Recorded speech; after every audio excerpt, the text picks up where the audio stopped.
राधे राधे। जय श्री कृष्ण। आज की इस वीडियो में हम सुनेंगे संतोषी माता के व्रत की कथा। भगवान लक्ष्मी नारायण सब पर अपनी कृपा बनाए रखें, सबके घर में धन संपत्ति सुख ऐश्वर्य सदा बनाए रखें। संतोषी माता के व्रत की कथा पढ़े बिना व्रत पूर्ण नहीं होता, इसलिए शुक्रवार के दिन संतोषी माता की इस कथा को कहना या सुनना जरूर चाहिए। बोलिए संतोषी माता की जय हो, लक्ष्मी नारायण भगवान की जय हो। एक गांव में एक बुढ़िया रहती थी जिसके 7 बेटे थे।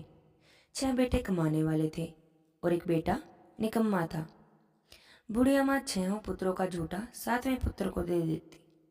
7वां पुत्र एक दिन अपनी पत्नी से बोला, देखो मेरी माँ मुझे कितना प्यार करती है। वह बोला, हाँ हाँ क्यों नहीं, सबका झूठा बचा हुआ तभी तो तुम्हें खिलाती है। वह बोला, जब तक मैं अपनी आंखों से नहीं देख लेता मैं नहीं मानता। पत्नी ने हंसकर कहा, देख लोगे तब तो मानोगे। कुछ दिन बाद एक बड़ा सा त्योहार आया। घर में 7 प्रकार के भोजन और चूरमा बना। वह पत्नी की बात को मानकर अपनी माँ का प्यार परखने के लिए सिर दर्द का बहाना बनाकर पतला कपड़ा सिर पर ओढ़कर रसोई में जाकर सो गया और कपड़े में से सब कुछ देखता रहा।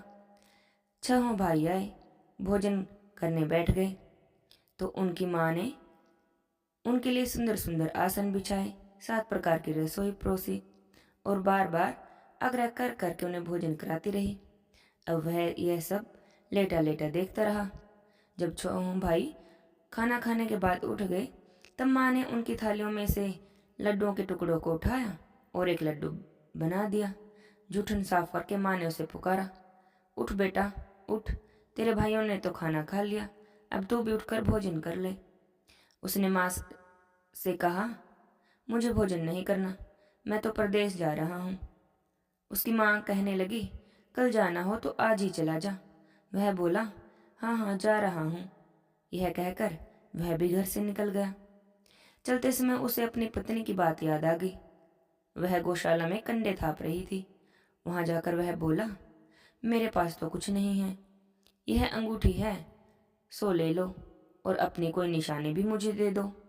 वह बोली, मेरे पास क्या है, यह गोबर भरा हाथ है। यह कहकर पत्नी ने उसकी पीठ पर गोबर के हाथ की थाप मार दी। वह चल दिया। चलते चलते दूर देश में पहुंचा। वहां एक साहूकार की दुकान थी। वहां जाकर बोला, सेठ जी मुझे नौकरी पर रख लो। साहूकार को नौकर की सख्त जरूरत थी। साहूकार ने उससे कहा, मैं तुम्हारा काम देखकर ही तुम्हें तनख्वाह दूंगा। उसने सेठ से कहा, ठीक है सेठ जी, जैसा आप ठीक समझे। और उसे उस साहूकार के यहाँ नौकरी मिल गई। अब वह वहाँ दिन रात काम करने लगा और कुछ ही दिनों में उसने लेन देन, हिसाब किताब, ग्राहकों को माल बेचना, सारा काम बहुत अच्छे से सीख लिया। साहूकार के 7-8 नौकर थे, वे तो सब चक्कर खाने लगे। लेकिन उसने अपनी लगन, परिश्रम और ईमानदारी से सभी को पीछे छोड़ दिया। क्योंकि उसने इतनी मेहनत की थी तो उसे अपनी मेहनत का फल मिला। सेठ ने भी उसका काम देखा और 3 महीने में ही उसे अपने मुनाफे में साझीदार बना लिया। अब परिश्रम करते करते 12 वर्ष में ही वह उस नगर का नामी सेठ बन गया और सेठ सारा अपना कारोबार उसी के भरोसे छोड़कर बाहर चला गया। इधर उसकी पत्नी पर भी क्या बीती। उसके सास ससुर उसे दुख देने लगे। घर का सारा काम करवाकर उसे लकड़ी लेने जंगल में भेजते और इसी बीच घर की रोटियों के आटे से जो भी भूसी निकलती उसकी भी रोटी बनाकर रख दी जाती और फूटे हुए नारियल की नरेली में उसको पानी दिया जाता। इस तरह उसके भी दिन बीतते रहे। एक दिन जब वह जंगल में लकड़ी लेने जा रही थी तब उसे रास्ते में बहुत सी स्त्रियां संतोषी माता का व्रत करते हुए दिखाई दी। वह वहां खड़ी होकर पूछने लगी, बहनों ये तुम किस देवता का व्रत करती हो और इसके करने से क्या फल मिलता है? इस व्रत को करने की क्या विधि है? अगर तुम मुझे भी इस व्रत का विधान बता दोगी तो मैं तुम्हारा बड़ा ही एहसान मानूंगी। उनमें से एक स्त्री कहने लगी, हाँ बहन, सुनो, ये संतोषी माता का व्रत है। इसके करने से निर्धनता, दरिद्रता का नाश होता है। लक्ष्मी जी घर में आती हैं, मन की सारी चिंताएं दूर होती हैं, मन को प्रसन्नता और शांति मिलती है, निपुति को पुत्र मिलता है। किसी का प्रीतम बाहर गया हो तो वह शीघ्र लौट आता है। कुंवारी कन्या को मन पसंद पर मिलता है। चलता हुआ मुकदमा खत्म हो जाता है। गृह कलेश समाप्त हो जाता है। मन में शांति होती है। घर में धन जमा होकर धन जायदाद का लाभ होता है। और जिसके मन में जो भी कुछ मनोकामना हो वह सब संतोषी माता की कृपा से दूर हो जाती है। इसमें बिल्कुल भी संदेह नहीं है। वह पूछने लगी, यह व्रत किया कैसे जाता है? यह भी बता दोगी तो तुम्हारी बड़ी कृपा होगी। वह स्त्री कहने लगी, बिना परेशानी, श्रद्धा और प्रेम से जितना भी बन सके प्रसाद लेना। 5.25 पैसे से 5.25 आने, इससे भी ज्यादा शक्ति और भक्ति के अनुसार गुड़ और चना ले लेना। हर शुक्रवार को निराहार रहकर कथा कहना सुनना। इसके ओम बीच काम नहीं टूटे। लगातार नियम और पालन करते रहना। सुनने वाला कोई न मिले तो घी का दीपक जलाकर उसके आगे जल के पात्र को रखकर कथा कहना, परंतु नियम न टूटे। जब तक कार्य सिद्ध ना हो नियम पालन करना, और कार्य सिद्ध हो जाने पर व्रत का उद्यापन करना। 3 मास में ही माता पूरा फल देती हैं। यदि किसी के ग्रह खोटे हैं तो भी माता 1 वर्ष में तो उसे अनुकूल फल देती हैं। कार्य सिद्ध होने पर ही उद्यापन करना चाहिए। बीच में उद्यापन में 2.5 सेर आटे का खाजा तथा इसी अनुसार खीर तथा चने का साग बनाना। 8 बच्चों को भोजन कराना। जहाँ तक मिले देवर जेठ भाई बंधु कुटुंब के लड़के लेना। न मिले तो रिश्तेदारों और पड़ोसियों के लड़कों को बुलाना, उन्हें भोजन कराना। अपनी श्रद्धा और शक्ति के अनुसार दक्षिणा देना। माता का नियम पूरा करना। ध्यान रखना उस दिन घर में कोई भी खटाई ना खाए। यह सुनकर वह वहां से चल दी। रास्ते में लकड़ी के बोझे को बेच दिया और उन पैसों में से गुड़ और चना ले माता के व्रत की तैयारी करके आगे बढ़ने लगी। रास्ते में संतोषी माता के मंदिर में जाकर हाथ जोड़कर उनके चरणों में लेट गई। विनती करने लगी, हे माँ, मैं दीन हूँ, मैं तो निपट मूर्ख हूँ, व्रत के नियम कुछ भी नहीं जानती, मैं बहुत दुखी हूँ। माता, मेरा दुख दूर करो, मैं आपकी शरण में आई हूँ। माता को दया आ गई। एक शुक्रवार बीता कि दूसरे शुक्रवार को ही उसके पति का पत्र आ गया। तीसरे शुक्रवार को उसका भेजा हुआ पैसा भी आ पहुंचा। यह देखकर तो जेठानी देवरानी मुंह सिकोड़ने लगी। इतने दिनों बाद इतना पैसा आया, इसमें क्या बड़ाई है? लड़के ताने देने लगे। काकी के पास तो अब पत्थर भी आने लगे, रुपया भी आने लगा। अब तो काकी की खातिर बढ़ेगी। अब तो काकी बुलाने से भी नहीं बोलेगी। वह बेचारी सरलता से बोली, भाभी, पत्थर ही तो आया है और रुपए तो हम सब के लिए आए हैं, यह तो अच्छा ही है, घर में ही काम आएंगे। यह कहकर वह आंखों में आंसू भरकर संतोषी माता के मंदिर में जाकर माता के चरणों में गिरकर रोने लगी। माँ, मैंने तुमसे पैसा नहीं मांगा, मुझे पैसे से क्या काम, मुझे तो अपने सुहाग से काम है। मैं तो अपने स्वामी के दर्शन और सेवा मांगती हूँ। तब माता ने प्रसन्न होकर कहा, जा बेटी, तेरा स्वामी जल्दी ही आएगा। यह सुनकर खुशी से बावली हो वह घर आकर काम करने लगी। संतोषी माता विचार करने लगी, इस भोली पुत्री से मैंने कह तो दिया कि तेरा पति शीघ्र आ जाएगा, पर आएगा कहाँ से? वह तो इसे स्वप्न में भी याद नहीं करता। उसे इसकी याद दिलाने के लिए तो मुझे ही जाना पड़ेगा। संतोषी माता ने उस बुढ़िया के बेटे को स्वप्न में समझाया, पुत्र, तेरी घरवाली बहुत कष्ट उठा रही है। वह बोला, हाँ माता, यह तो मुझे भी मालूम है, पर मैं क्या करूं? वहां कैसे जाऊं? परदेश की बात है, लेन देन का सारा हिसाब किताब है, कोई जाने का रास्ता ही नहीं नजर आता। आप कोई राह दिखाएं कि मैं वहां कैसे जाऊं? माता कहने लगी।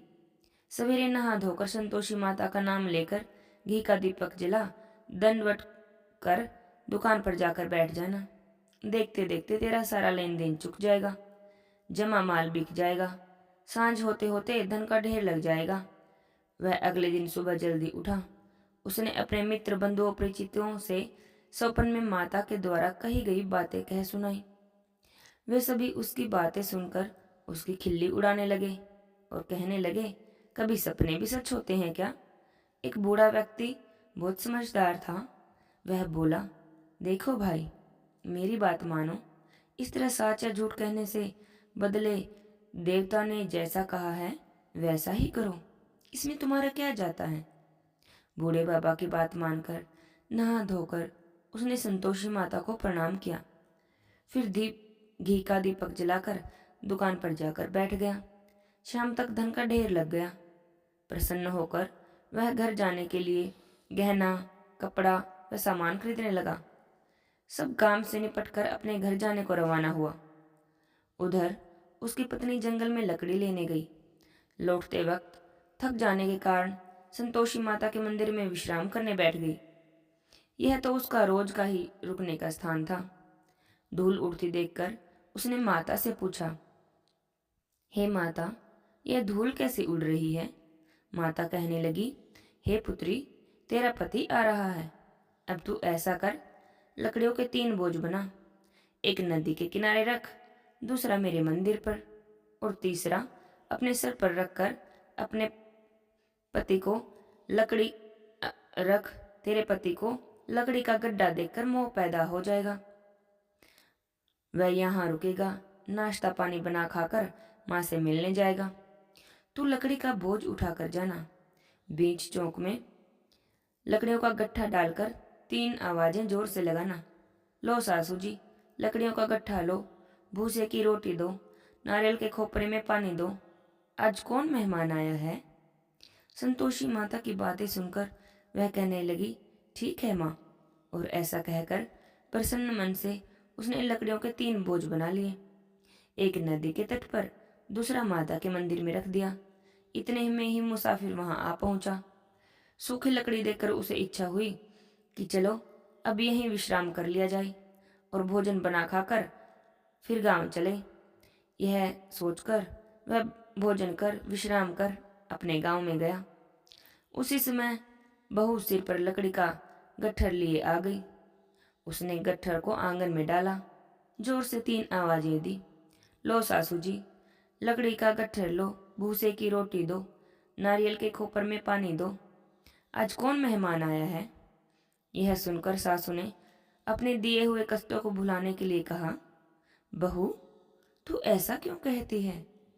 तेरा पति ही तो आया है। बैठ, मीठा भात खाकर कपड़े गहने पहन। पत्नी की आवाज सुनकर उसका जब पति बाहर निकला और उसके हाथ में पहनी अंगूठी देखकर बेचैन हो गया। उसने माँ से पूछा, माँ यह कौन है? उसकी माँ कहने लगी, बेटा, यह तेरी पत्नी है। आज 12 वर्ष हो गए हैं। जब से तू गया है तब से सारे गांव में जानवरों की तरह भटकती फिरती है। काम काज कुछ करती नहीं, 4 समय आकर खा जाती है। अब मुझे देखकर भूसी की रोटी और नारियल के खोपरे में पानी मांगती है। वह बोला, माँ, मैंने भी इसे देखा है और तुम्हें भी। मुझे दूसरे घर की चाबी दो, मैं उसमें रहूंगा। उसकी माँ कहने लगी, ठीक है बेटा, जैसी तुम्हारी मर्जी। और कहकर चाबियों का गुच्छा बेटे के सामने रख दिया। उसने दूसरे घर का दरवाजा खोलकर सारा सामान जमाया। एक ही दिन में वहां राजा के महल के जैसा ठाठ बाट बन गया। अब क्या था, वह तो सुख भोगने लगे। अगला शुक्रवार उसने अपने पति से कहा, मुझे संतोषी माता के व्रत का उद्यापन करना है। पति कहने लगा, ठीक है, खुशी से कर लो। वह उद्यापन की तैयारियां करने लगी। जेठ के लड़कों को भोजन के लिए कहने गई तो उन्होंने मंजूर कर लिया। लेकिन पीछे से जेठानी ने अपने बच्चों को सिखाया, देखो रे, भोजन के समय सब लोग खटाई मांगना, जिससे उसका उद्यापन पूरा न हो। लड़के भोजन करने गए, खीर पेट भर कर खाई, परंतु बात याद आते ही कहने लगे, हमें तो कुछ खटाई खाने को दो, खीर खाना हमें नहीं भाता। लड़के उठकर खड़े हो गए, बोले, पैसे लाओ। भोली बहू कुछ जानती नहीं थी, इसलिए उन्हें पैसे दे दिए। लड़कों ने बाजार जाकर उन पैसों से इमली खरीदी और खाई। यह देखकर माता जी का प्रकोप उस पर हो गया। राजा के दूत उसके पति को पकड़ कर ले गए। जब अब सब मालूम हो जाएगा, जब जेल की रोटी खाएगा। यह सब वचन उसकी जेठानी उसे सुनाने लगी। बहू से तो यह वचन सहन नहीं हुए। वह संतोषी माता के मंदिर में गई और कहने लगी, माता, तुमने यह क्या कर दिया? हंसाकर क्यों रुलाने लगी? माता कहने लगी, पुत्री, तूने मेरा व्रत भंग किया है, इतनी जल्दी सब बातें भुला दी। वह बोली, माता, भूली तो नहीं हूं, नहीं कुछ अपराध किया है, मुझे तो लड़कों ने भूल डाल दिया, मुझे क्षमा करो माँ। माँ बोली, ऐसी भूल भी कहीं होती है? वह बोली, माता, अब ऐसी भूल नहीं होगी। अब बताओ, मेरा पति कैसे आएगा? माता कहने लगी, पुत्री, जा, तेरा पति तुझे रास्ते में ही आता मिलेगा। जब वह मंदिर से निकलकर बाहर आई तो रास्ते में उसे उसका पति आता हुआ मिला। उसने पूछा, कहाँ गए थे? तो वह बोला, इतना धन जो कमाया है उसका कर राजा ने मांगा था, वही भरने गया था। वह प्रसन्न होकर बोली, भला हुआ, अब घर चलो। फिर अगला शुक्रवार आया। वह बोली, मुझे माता का उद्यापन करना है। पति ने कहा, ठीक है, बड़ी खुशी से करो। वह फिर से जेठ के लड़कों को भोजन के लिए कहने गई। जेठानी ने लड़कों को सिखा दिया कि तुम पहले ही खटाई मांगना। अब लड़के भोजन करने बैठे, लेकिन भोजन करने से पहले ही कहने लगे, हमें खीर पूरी नहीं भाती, जी बिगड़ता है, कुछ खटाई खाने को दो। वह बोली, खटाई खाने को तो नहीं मिलेगी, खाना हो तो खाओ। उनके उठकर चले जाने पर उसने ब्राह्मण के लड़कों को बुलाकर भोजन करवाया, दक्षिणा दी। उन ब्राह्मण दक्षिणा की जगह उन्हें एक एक फल दे दिया। इससे संतोषी माता प्रसन्न हो गई। माता की कृपा से 9 महीने बाद उसे चंद्रमा के समान एक सुंदर पुत्र प्राप्त हुआ। पुत्र को लेकर वह प्रतिदिन संतोषी माता के मंदिर में जाने लगी। माता ने सोचा कि यह रोज आती है, आज क्यों न मैं इसके घर चलूं, इसका आसरा ही देखूं तो सही।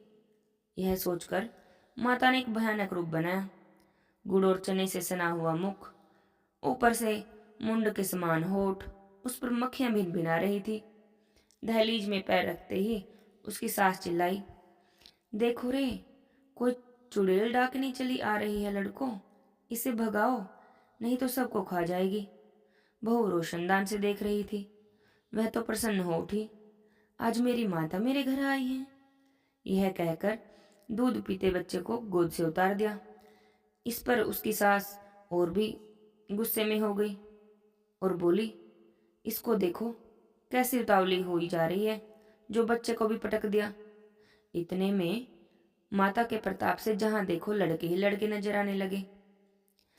वह बोली, माँ जी, मैं जिनका व्रत करती हूँ यह वही संतोषी माता है। इतना कहकर उसने झट से घर के सारे किवाड़ खोल दिए। सबने माता के चरण पकड़ लिए और विनती करने लगे, हे माता, हम तो मूर्ख हैं, अज्ञानी हैं, तुम्हारे व्रत की विधि नहीं जानते, तुम्हारा व्रत भंग कर हमने बड़ा अपराध किया है। हे माता, हमारे सब अपराध क्षमा करो। और यह कहकर बार बार माता से माफी मांगने लगे। संतोषी माता सब कुछ भुलाकर उन पर प्रसन्न हुई। इसके बाद उसकी सास से कहने लगी, हे संतोषी माता, मेरे सारे अपराध क्षमा करो, मुझसे बड़ी भारी भूल हुई है। और उसकी बहू ने भी बार बार माता से आग्रह किया तो माता प्रसन्न हो गई। और उसकी बहू संतोषी माता से कहने लगी, हे माँ संतोषी, जैसा फल आपने मुझे दिया है वैसा ही फल सबको देना। यह कथा कहानी कहते सुनते, हुंकारा भरते, सबकी मनोकामनाएं पूरी करना, सबके घर में धन धान्य ऐश्वर्य सदा बनाए रखना।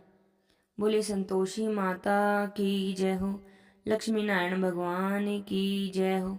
राधे श्याम।